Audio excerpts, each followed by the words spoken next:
Morning, நமஸ்கார், வணக்கம். And இன்னைக்கு என்னோட டாபிக் வந்து வாட் ஆஃப்டர் ப்ரமோஷன்ஸ். மேன்கைண்ட்ல கடந்த ஒரு வருஷமாக நிறைய பேருக்கு ப்ரமோஷன் கொடுத்துருக்கோம். இன்டர்னல் ப்ரமோஷன்ஸ் கொடுத்துருக்கோம். இதுல நிறைய எக்ஸைட்மெண்ட் இருக்கு. எக்ஸைட் பண்ணது ப்ரமோஷனோடது, என்விரான்மெண்ட், இன்சென்டிவ் பாலிசியோடது. அப்புறம் என்ன பொறுத்த வரைக்கும் இந்த ஃபீட்பேக் படி பார்த்தா பல பேர் கேட்டது நான் நிறைய பேர்கிட்ட பேசிக்கிட்டே இருப்பேன். இந்த நேரத்தில் மேன்கைண்ட்ல மக்களோட ஸ்டேட் ஆஃப் மைண்ட் பல வருடங்களுக்கு பிறகு one of the best. And I'm sure this will percolate in the form of results as well. ஆனால் இப்போ நான் ஒரு விஷயத்தை பற்றி இங்கே பேச வந்திருக்கிறேன். நீங்கள் ஒரு மேனேஜர் ஆன பிறகு உங்களுடைய தாட்ஸ் எப்படிப்பட்டதாக இருக்க முடியும், எப்படி இருக்கக்கூடாது. எப்படி இருக்கக்கூடாது, இதுல எனக்கு ஒரு விஷயம் தோணுது. நிறைய பேர் இப்ப சொல்லுவாங்க, இப்ப I have arrived, I have become manager, let me take a rest. நான் நாற்காலில உட்காருவேன், அப்புறம் ஆர்டர் கொடுப்பேன். இப்படி ஒரு பொது நடக்காது. நீங்க நாற்காலில உட்காந்துட்டு ஆர்டர் கொடுப்பீங்க, நீங்க ஒன்றும் பண்ண மாட்டீங்கன்னா யூ வில் ஃபால் ஃபிளாட். நீங்க ரொம்பவே பெரிய அளவுக்கு தோத்து போயிடுவீங்க. ஆனா இத ஒரு சென்ஸ் ஆஃப் ரெஸ்பான்சிபிலிட்டியை பார்த்தா இப்படி நீங்க யோசிக்கணும். நான் எங்க போனாலும் வேல்யூவை ஆட் பண்ணுவேன், என்னால ஒரு இம்பாக்ட் இருக்கணும், எனக்கு பிறகு எனக்கு அடுத்து வரவங்க என்ன ஞாபகம் வச்சுக்கணும். பிகாஸ் லீடர்ஸோட பிரசன்ஸ் அவங்களோட ஆப்சன்ஸ்ல தான் தெரியும். உங்களுக்கு இந்த எல்லா விஷயமும் தோடுச்சுன்னா அப்ப நீங்க ரைட் டைரக்ஷன்ல யோசிக்கிறீங்கன்னு அர்த்தம். ப்ரமோஷன் ஒரு ஃபங்க்ஷனை போல, ஒரு பார்ட்டியை போல நீங்க நினைச்சீங்கன்னா, ப்ரமோஷன் கிடைச்சது, பார்ட்டி பண்ணோம், கல்யாணம் பண்ணிக்கிட்டோம், பேண்ட் எல்லாம் வாசிச்சாங்க, அதுக்கு பிறகு என்ன பண்ண போறீங்க? ஆக்சுவல் ரெஸ்பான்சிபிலிட்டி கல்யாணத்துக்கு பிறகுதான் வருது. திருமணமான பல வருஷங்கள்ல அப்பதான் அது ஏற்படும். அதுல நீங்க ஹஸ்பண்ட் ஆவீங்க, அப்புறம் ஃபாதர் ஆவீங்க, பிறகு கிராண்ட் ஃபாதர் ஆவீங்க, உங்களுக்கு ப்ரமோஷன் கிடைக்கும். ஃபர்ஸ்ட் லைன் ஆவீங்க, செகண்ட் லைன் ஆவீங்க, தேர்ட், ஃபோர்த், டாப் லைன் ஆவீங்க. நீங்க கிராண்ட் ஃபாதர் ஆகும்போது உங்களுக்கு கிடைக்கிறது நேஷனல் ரெஸ்பான்சிபிலிட்டி. அது போலதான் நீங்க கிராண்ட் ஃபாதர் ஆகும்போது நீங்க யோசிக்கணும், உங்களோட ரெஸ்பான்சிபிலிட்டிஸ் என்னன்னு, உங்களோட எய்ம் என்ன, உங்களுடைய ஜூனியர்ஸை டெவலப் பண்ணணும், கற்றுக் கொடுக்கணும் ஒரு கோச்சாக, அப்புறம் டெமான்ஸ்ட்ரேட் செய்யணும், ஹேண்ட் ஹோல்ட் செய்யணும், அப்புறம் அவங்கள முன்னேற்றமும் செய்யணும். அவங்க முன்னேறும் போது அவங்களோட பொறுப்புல நீங்க முன்னேறுவீங்க. அவங்க முன்னேறலன்னா நீங்களும் முன்னேற முடியாது. ஒரு சில இடங்கள்ல நீங்க சரியாக படிக்கலன்னா, உங்களுக்கு யாரும் சொல்லிக் கொடுக்கல, கத்துக் கொடுக்கலன்னா, நிறைய பேர் இப்படிதான் சொல்லுவாங்க, ஒருவேளை என்னை விட என்னுடைய ஜூனியர்ஸ் முன்னேறி போயிட்டாங்கன்னா அப்புறம் எனக்கு எதிர்காலம் கெட்டு போயிடும், இடமே கிடைக்காதும்பாங்க. இப்படி யாரு யோசிக்க முடியும்னா, யாரு டைனமிக் இல்லையோ, யாரு கத்துக்க மாட்டேங்கிறாங்க. ஆனா எந்த ஒரு நபர் யார் இப்படி திங்க் பண்றாங்களோ, யாரு ப்ரோக்ரெசிவோ டைனமிக்கோ, அவங்க எப்போதும் அவங்களோட ஜூனியர்ஸை முன்னேற்றுவாங்க. This is one important thought. இந்த தாட் வரும்போது இப்ப ரெண்டாவது ஸ்டெப் வருது. உங்ககிட்ட என்ன மெத்தட்ஸ் இருக்கு வேலை பார்க்கறதுக்கு? கொஞ்சம் கொஞ்சமா நீங்க இந்த ஹைரார்க்கில மேல போகும்போது நீங்க இதை புரிஞ்சுக்கலாம். நீங்க வேலை பார்க்குற மெத்தட் சேஞ்ச் ஆகிட்டே இருக்கும். உங்களுடைய கஸ்டமர்ஸ் மாறுவாங்க, உங்களுடைய அப்ரோச் மாறும், உங்களுடைய வே ஆஃப் டைரக்ஷன் மாறும். நீங்க ரெப்பா இருக்கும்போது உங்ககிட்ட முழு ஏரியா இருந்துச்சு, 175 டாக்டர்ஸ் இருந்தாங்க. ஆல்ரைட், இப்ப நீங்க ஃபர்ஸ்ட் லைன் ஆயிட்டீங்க. இப்ப உங்ககிட்ட 175 into 5 மெடிக்கல் ரெப்ஸோட ஏரியா இருக்கு. 25 days பர் ஏரியாவுக்கு பதிலா உங்ககிட்ட 5 days பர் ஏரியா ஆயிடுச்சு.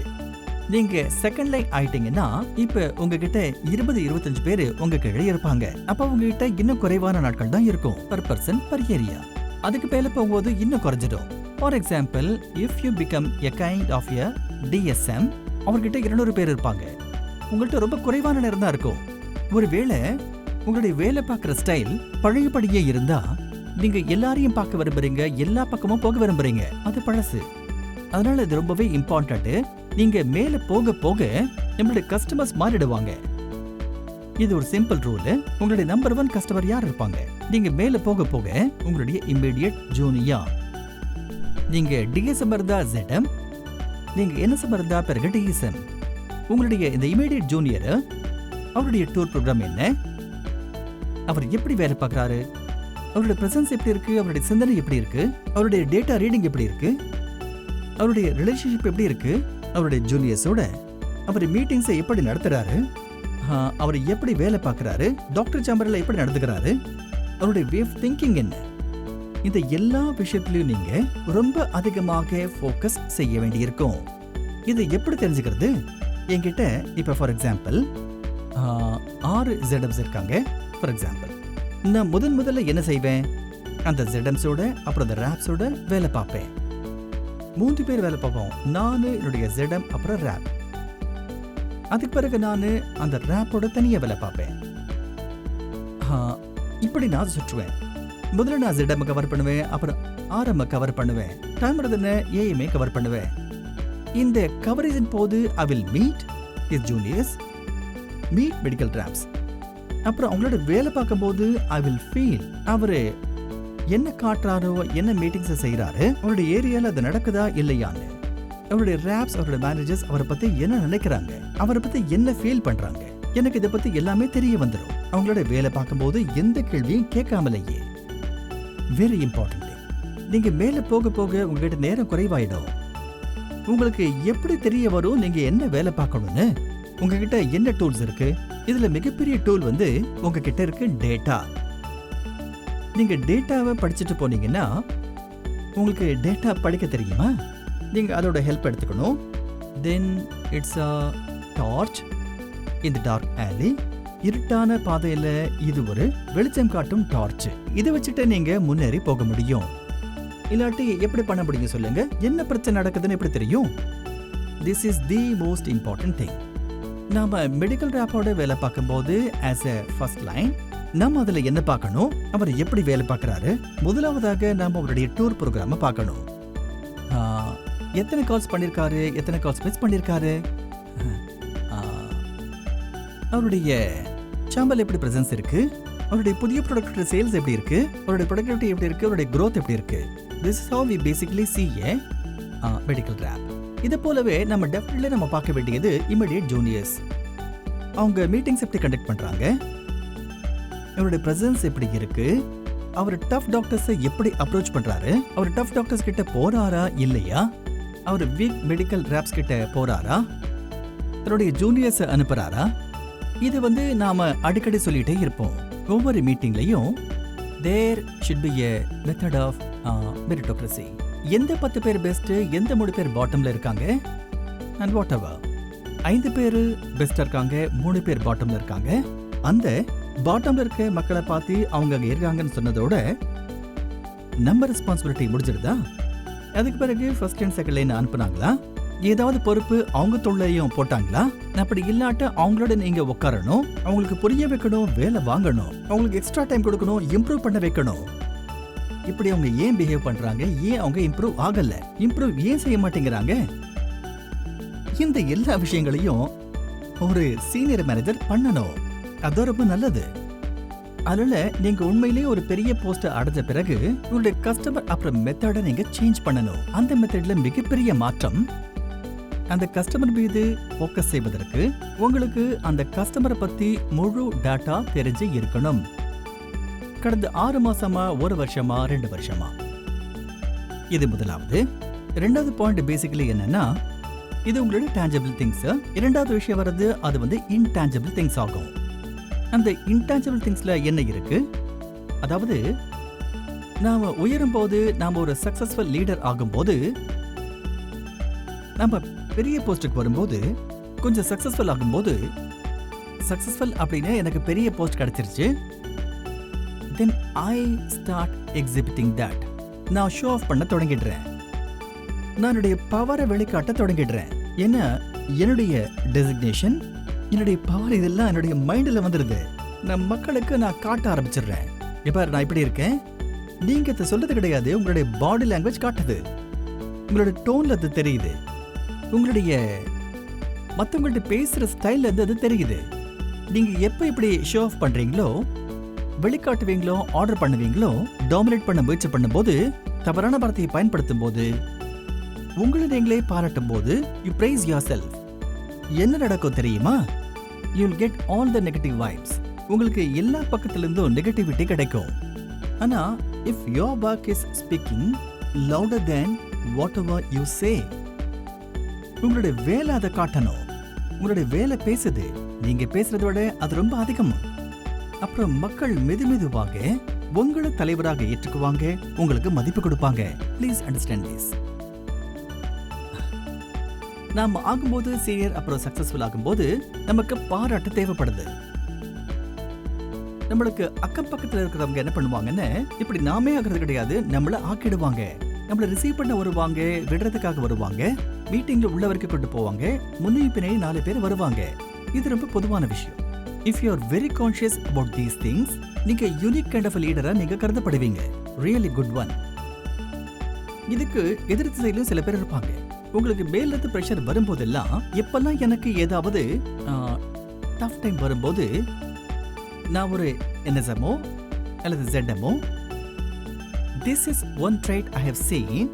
இதுதான் biggest weakness of a leader. அது என்னன்னா, அந்த ZM தன்னுடைய RM கிட்ட பேச தொடங்கிடுவாரு.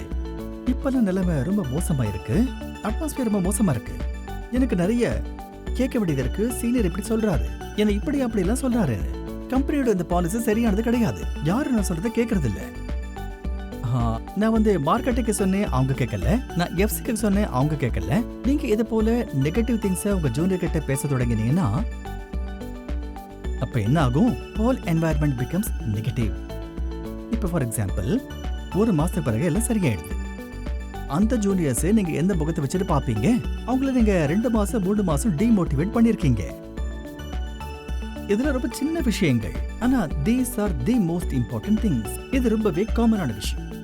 அன்பார்ச்சுனேட்லி இது நான் ரொம்ப சீனியர் மக்கள்கிட்ட நான் பார்த்திருக்கேன். ஒருத்தர் மார்க்கெட்டிங் மேனேஜர், ஒருத்தர் NSM, அவங்களே இப்படி பேசுவாங்க. சீனியர் மோஸ்ட் பீப்புள் இப்படி பேசுவாங்க. அவங்க ஜூனியர்ஸ் கிட்ட இப்படி பொதுவான விஷயங்களை பேசுவாங்க. Sir, you can become friendly with the juniors, but you cannot become a friend. பண்ணவே முடியாது. The moment you become friend, you just start giving messages to everybody that you are biased. நான் ஒருத்தர் friend ஆகிடுவேன், நான் அவரை பத்தி குறை சொல்லவே முடியாது. ரொம்பவே இம்பார்ட்டன்ட், எக்ஸ்ட்ரீம்லி இம்பார்ட்டன்ட். இதெல்லாம் என்ன ஆகும்னு, என்னுடைய டீம்ல மத்த பேர் என்ன ஒரு பயஸ்ட் லீடராக பார்க்க தொடங்கிடுவாங்க. So please take care of these things as well. கடைசியில நான் ஒரே ஒரு விஷயத்தை சொல்ல விரும்புறேன். Change your customers. அப்புறம் உங்க ஹேபிட்ஸை மாத்துங்க. Change your customers அப்படின்னா, just look at and focus more on your juniors. அப்புறம் ஹேபிட்ஸ்ல டேட்டாக்கு அதிக கவனம் செலுத்துங்க. ஏன்னா டாட்டா தான் உங்களுடைய இன்டெலிஜென்ஸ். எங்க மிசைல் விடணும் அது உங்களுக்கு தெரிஞ்சிருக்கணும். அது உங்களுக்கு டேட்டா தான் சொல்லும். இல்லாட்டா you will end up wasting your resources. நீங்க தவறான இடங்களுக்கு போவீங்க, தவறான மீட்டிங்க்கு போவீங்க, தவறான டாபிக்ஸ் பத்தி பேசுவீங்க, டாட்டா இல்லாம பேசுவீங்க, ZMஸோட தவறாக பேசுவீங்க, நீங்க டிசம்பரோட தவறாக பேசுவீங்க, உங்ககிட்ட டேட்டா இல்லாட்டா. This is very very important. இரண்டாவது முக்கியமான விஷயம் என்னன்னா, don't bring power to your head. arrogant ஆகாதீங்க. because ultimately யார் ஹம்பிளா இருக்காங்களோ, யார் பணிவோடு இருக்காங்களோ அவர்தான் மக்கள் விரும்புவாங்க. அண்ட் கடைசியா ரொம்ப முக்கியமான விஷயம், ப்ராப்ளமை யாருக்கு சொல்லணும்னா, யார் சால்வ் பண்ண முடியுமோ, உங்களுடைய ஜூனியர், உங்களுடைய கம்பெனியோட அல்லது உங்களுடைய பாலிசியோட யாருக்கு சீரியஸான ப்ராப்ளம்ஸ் இருக்கோ, உங்களுடைய ஜூனியர்ஸ் அதை சால்வ் பண்ண முடியாது. அவங்க கிட்ட சொல்லதால எந்த பிரயோஜனம் கிடையாது. நீங்க எந்த இடத்துல டிஸ்கஸ் பண்ணணும்னா எங்க அது சால்வ் ஆக முடியுமோ. So I wish you all the best. Have an amazing quarter, amazing year ahead, and have a great April. All the best. Goodbye. See you. Take care.